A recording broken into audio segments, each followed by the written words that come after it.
Well, you couldn't make a movie like this today. There's no fucking way. There's no way a movie like this could be made today.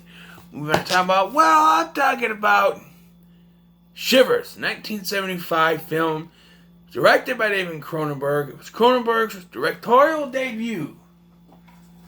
His first film. And, wow. Wow. A lot of actors I've never heard of, like any of them, but where do I even start with this? Well, it's about a parasite, right? A parasite that is like two different things, because they explain it one way at the beginning, and then like part way through the film, it's this. Because at the beginning, this guy with a very deep voice, he's like, it starts with this doctor guy breaking in this woman's apartment, taking her clothes off, but then killing her, and then putting some kind of weird like acid or something in her body, and then killing himself.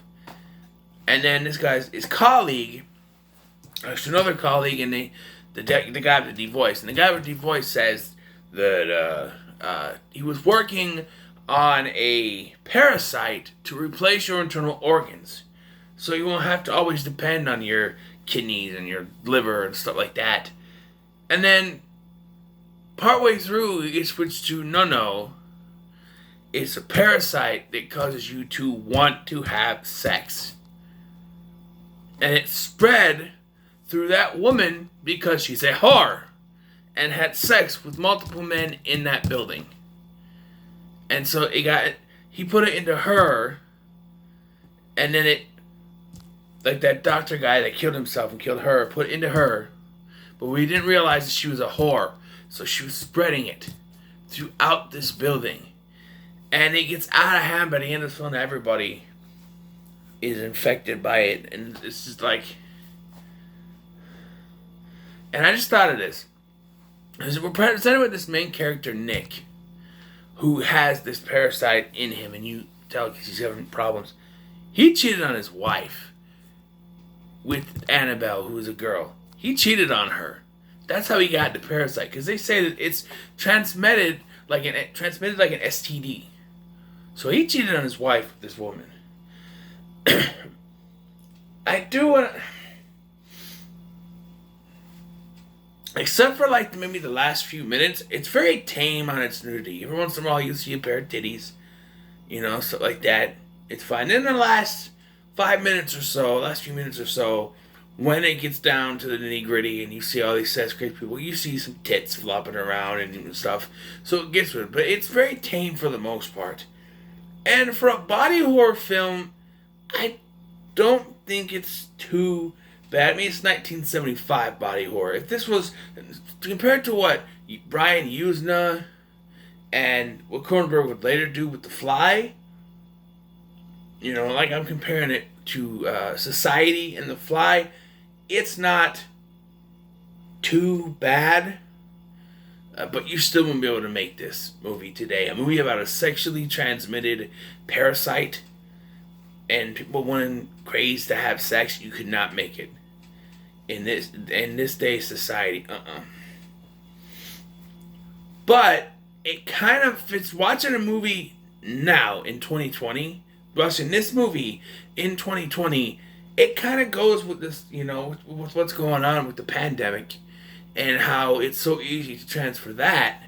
And so now you transfer this, it's, and it doesn't end on a happy note, I'll tell you that much. It's a down and up. There's this guy, his name is Roger, he's the hero of this film. And I feel like he's trying to save his nurse. And I just feel like this guy tries to rape her, he doesn't, not even get close. Roger kills him and they get out. But then she's got a parasite in her. How? I can see, he killed the guy. The parasite could have wriggled out of his body and jumped into her, but I don't know. It just seems very, and yeah, I'm gonna say this right now, parasites look like turds. I'm just saying. This is not what I was expecting. With Cronenberg, I thought it would be worse. One, I didn't realize it came out in 1975. I thought it was an 80s film. I'd never heard of this.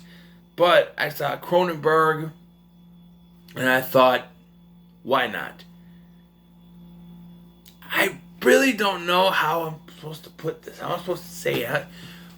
Did I like the film? Did I not like it? Did I hate it? Did I love it?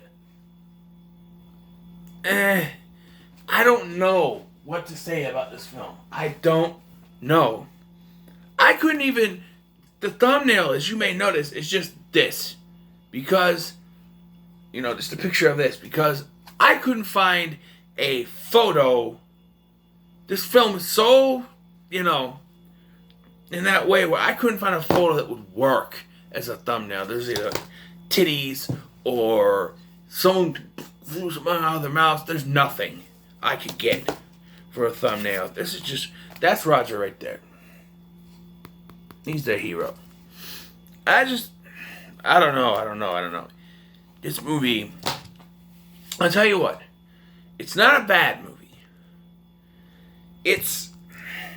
I read it kind of caused, it got a bad reception, the critics were, they got bad reviews from critics. I'm going to say this. For a first watch, it was an interesting experience, to say the least. I don't know. I tell you what, the rewatchability value in this is not very high. I don't know when I'll be tempted to watch this again. If I even get an urge to do so. But I do not think it's a bad movie. In fact, I will give it... I say it's decent. I'll give it a 5. I really can't think of anything else to say about this movie. It's just really weird. A 5. That's all I can give it, man. So, have you seen Shivers? What do you think of it? Let me know in the comments below. Make sure to like, share, and subscribe. Thanks for watching. I've been Scotty. I got one more video to do. I'm redoing my top 10 favorite horror remakes because I'm not going to do a skit this time. It's getting a little late. I rewatched my one from last year and I realized, yeah, this needs to be changed. There are some that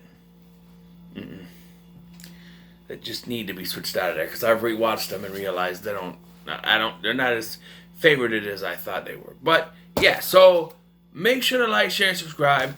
Thanks for watching. I've been Scotty. See you in the next one.